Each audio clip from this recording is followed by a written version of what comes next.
I've been cruising with Norwegian for 20 years, and in that time I've stayed in all of the cheapest cabins, mostly inside cabins or ocean views, but a few balconies too, which felt like a real treat. I've loved them all, but on every trip I've ever taken, I've always looked longingly at the doors of an area called the Haven.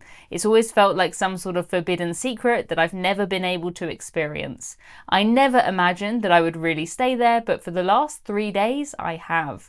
I've been exploring the pool deck, the restaurant, the lounge, and everything else that is normally off limits to me when I cruise, trying to work out what it's all about. I always rush to the cruise line's website when my cabin is assigned, but I normally have some sort of idea what to expect, at least on the cabin type. On this cruise though, which was a pre-launch cruise where I didn't get to pick anything, I knew that I could be given a cabin that was literally anywhere, from the top to the bottom, the front to the back. I could be in the smallest solo inside cabin or the biggest suite. I was assigned cabin 15226, and to find out that that was in the Haven was so exciting. I double and triple checked it. I had so many questions. Would the food really be better than in the rest of the ship? How could one pool deck be so different? And was it really worth the extra cost? I didn't know what was included in the Haven because, to be honest, it is so far out of my norm that I've never really looked into it. As the cruise went on, I would find answers to these questions and a few more that I didn't even know to ask at this point. We picked up our cruise cards and headed straight to the back of the ship to board the Haven exclusive elevators, which were our way into the Haven. I'd walked past these a lot of times before, but never with the power to make the lift stop for me. I felt very, very powerful. The Haven is located at the top of the back of the ship on deck 16 and 17. All of the Haven cabins are close by, but some are down on the lower levels. Mine was on deck 15, one deck below the main Haven areas. I wonder how many times I'm going to say Haven in this video. Take a guess in the comments and I'll let you know how close you are. We arrived right by the main concierge desk, and it's here that the crew can help guests with things like booking reservations and excursions. We didn't need any of that since we were just going to Bruges and back, but knowing that there was a place that we could come with any questions, that was really nice. We wandered around the side to the lounge and I loved the design in here. The bar itself is huge and it all felt very luxurious, very classy, but I didn't feel uncomfortable being here. I was a bit nervous that I would feel out of place, but I did not at all. Norwegian are a very casual cruise line and this extends everywhere, which I think is great. This area really felt to me like a luxurious yacht or perhaps a small boutique river ship. The great thing about this being on a big ship though was that we still had access to everything that the ship had to offer. We could go out on the Aqua coaster, we could go to the theatre, but then we could come back here whenever we wanted a calm place to have a drink. The lounge has these lovely big floor to ceiling windows on one side, and on the other side the restaurant has the same. I always find that Norwegian cruise ships are really focused on looking outside at the view, and I personally love that. I was so looking forward to eating here because I'd heard great things about the food. At this point the weather wasn't great, but I hope that as the cruise went on we'd be able to see some blue skies so that we could make the most out of the pool deck. That is a big selling point for this ship within a ship concept. We headed down to our cabin next to have a look around. I was assigned a 2-bedroom, 6-person family cabin, which it's safe to say is not a cabin that I've ever stayed in before. I've never had a cabin with multiple bedrooms, and the most exciting thing for me was that this cabin also had multiple bathrooms.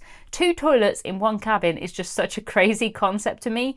I've stayed in inside cabins before with 3 other people, all sharing one bathroom, so this was like the extreme opposite. Most of the regular cabins on board hold up to 4 people, so having this option for 6 is really something special. Walking into the cabin, it felt very spacious. I spent a lot of my time in this area, which I call the living room. I'd set up my sofa as my little office, and it was a very comfortable place to do my work. Over by the door there was a little butler's station with a coffee machine and a fridge, a full-length mirror, and on the wall opposite there was a big TV. There was a table and 2 chairs here too, and you are able to eat any of the meals from the Haven restaurant in your cabin if you would prefer. They'll come and they'll set up the table nicely and just serve you everything. I can imagine that's really lovely if you've had a busy day in port or you just want to relax. Outside of the regular meal times there is room service available too, and that is all included in the Haven. Some people like to eat out on the balcony, which looks absolutely dreamy. I'm not used to having a balcony at all, so having one as big as this was incredible. It wasn't very warm on our cruise at any point, but you can bet that I was making the most out of every second where the sun was shining. All of the cabins within the Haven area have access to a butler 24/7. It's not the same butler for every 24 hours, of course. They are humans, they're not robots, they do sleep sleep, but there is a butler available all the time. The butlers can get to know you, they get to know what people like. I heard from friends who have stayed in Haven a lot that their butler has bought them sweets and cookies, which look so good.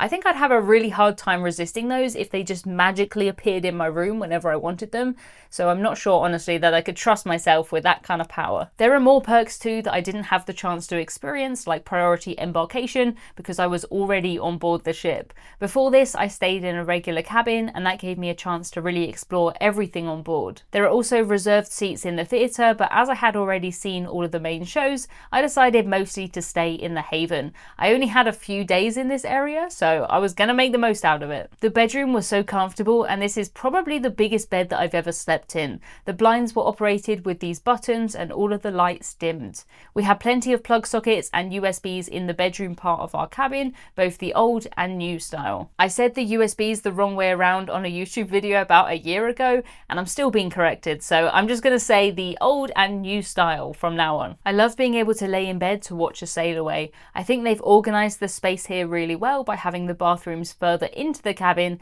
and the living areas closer to the windows. I've been told that you can pick the pillows that you'd like from the pillow menu, but I've never actually done that. To be honest, at home I like the oldest, flattest kind of pillows you can find, and I don't think me asking, do you have any pillows that are years beyond their best, is something that would be on the menu. That said though, I do feel as though the butlers could make anything happen, so perhaps a very flat pillow is a thing. I have no idea. Our bedroom had a walk-in wardrobe for our clothes, as well as other drawers around the cabin. Some of them don't really look like drawers, so make sure that you don't miss them if you do stay in this cabin.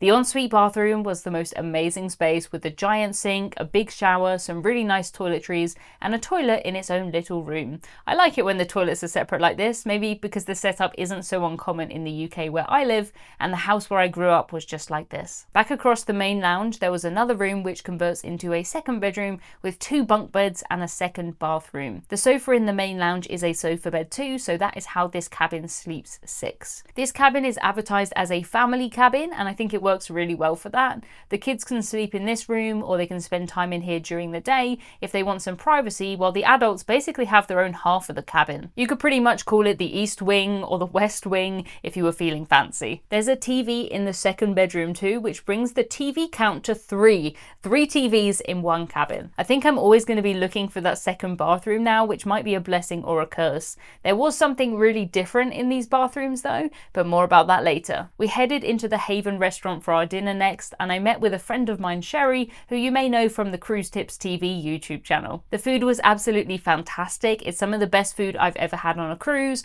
or on land for that matter. The service was so fast and so friendly, and the restaurant itself is really beautiful. There's an outside seating area too, which I imagine is lovely in warm weather. The menu in the Haven is the same every night, so it's really easy to know if you want something on the menu, or if you want to go out and try one of the specialty restaurants or one of the included dining venues elsewhere on the ship. There's certainly no shortage of food on board. The portions were really quite big, and the bread in here was amazing. The Morrissey package is included for all guests who are staying in the Haven, which means that everybody has drinks and Wi-Fi included as standard, as it should be, I think. What I liked about that was that I felt free to try different things. If I tried a new drink and I didn't like it, it was no problem. I could just get a new drink and I wouldn't feel as though I was risking my money. The drinks menu in the lounge was very different from anything I've seen before, and it basically says you tell the waiters what you would like and they'll make you a cocktail to fit that. They did have the standard drinks on the menu, of course, but I also tried a few that weren't on the menu, which were really good. The information is saved too, so if you do find a brand new drink that's just been invented that you really like,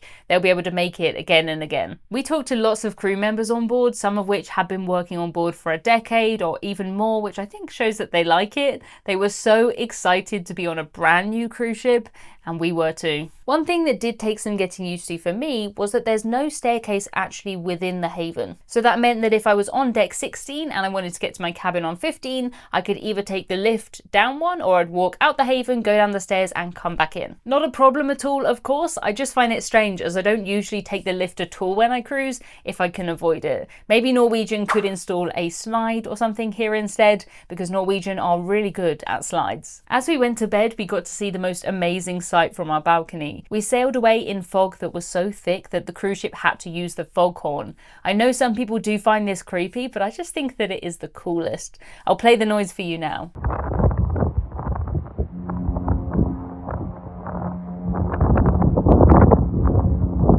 We couldn't hear this in the cabin at all. I haven't even mentioned my favourite thing about the cabin yet, and that is that the toilets are somehow longer and more comfortable than any toilet that I've ever had on a cruise ship. That might sound like an odd thing to say, but I've been on 76 cruises now where the toilets were exactly the same, so I honestly just thought that that's how cruise ship toilets have to be. Turns out that is not the case at all. Not all toilets on every cruise ship are the same. I just hadn't made it through those mysterious doors yet to try out the extra fancy toilet. I'm not normally much of a breakfast person, but I decided to go to the Haven restaurant for breakfast just really to check it out. I was so happy to see that as well as the usual sit-down breakfast menu, they also have a buffet area where you can just take whatever you want. That suited me really well, and not having to go down to the regular buffet or any other venue, that was really nice. I picked up some fruit and a few other things, and this would probably be my go-to if I was cruising in here regularly. That or maybe room service. Both sound good. I would probably eat my room service breakfast in my Haven robe because it is the softest, most comfortable thing ever.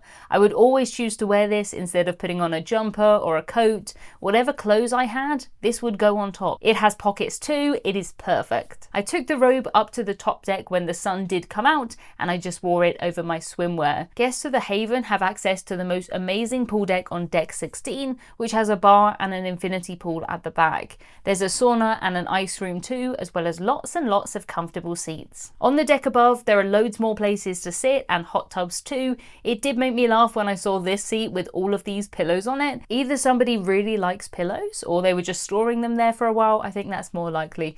Either way, the pillows were a nice touch, and I liked how there were always some seats that were in the sun and some that were in the shade. The area wraps right around the back, and there's some umbrellas and some covered areas. There are binoculars here, and I'm sure they're designed to look for bears in Alaska or Wales, but we were in Southampton, so I had a look at IKEA. You might have to use your imagination for some pretty ports here, but we did spend a good amount of time at sea with these incredible views. I found a bird on board too when we were very far away from land. I think that he was just taking a little break maybe. Either that or he wanted to join me and Sherry in the pool. As well as the chairs being very thick and comfortable, one thing that made the space feel luxurious to me was the towels. They're already rolled up on each chair, and there are plenty more that you can pick up if you need them.